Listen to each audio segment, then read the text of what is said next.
it's usually about a third of a second, about 3/8 seconds for an officer to make a critical decision on use of force. That could be a life or death decision. These are the scenes that stick. Milwaukee police killing a man with mental illness. It's clear there's a broken system. A person with schizophrenia shot the next day after stabbing Dane County deputies. How we deal with these incidents will define us. And within 24 hours, a mentally ill suspect in Madison thought to have killed 2 neighbors, dead from officer rounds. The last thing a Madison police officer ever wants to do is to have to use deadly force. These quick moments are what we remember. But when you're crying, What we don't always see is when things start at a slower tempo. be happy again.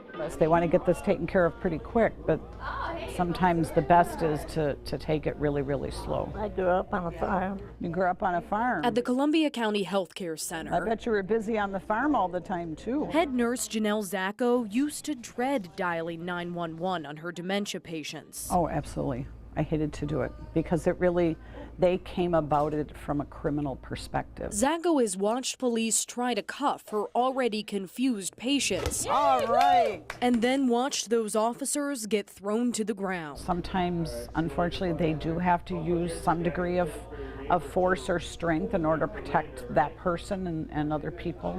Will he give you a kiss, John? That behavior's not them, it's the disease. And we know that. It's not just a new strategy, it's an expectation. It's an expectation that our citizens have. Handling those with Alzheimer's, dementia, and other diseases is shaping how policy is written. Sir, put the knife down. Put away. And practiced by police. Slowly stand up. You know, I've always said your best weapon is your mind and your mouth. Brian Landers heads up training at Madison College, and he says the tactics he teaches have changed when it comes to run-ins with mental illness. The vast majority of law enforcement work is not glamorous. It's really being a caretaker to the community. From suicide to schizophrenia, it means mental health isn't an elective.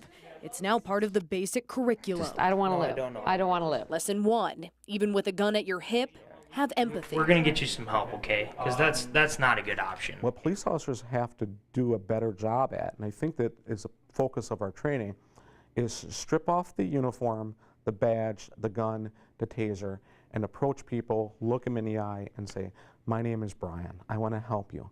Not throwing weapons at their faces and using hard tactics or stern voices. We're just going to talk. Go ahead and put that knife down. Okay. Okay? Landers says there's no magic weapon for confronting someone in crisis, but putting communication before force is a start. Drop the knife! Drop the knife!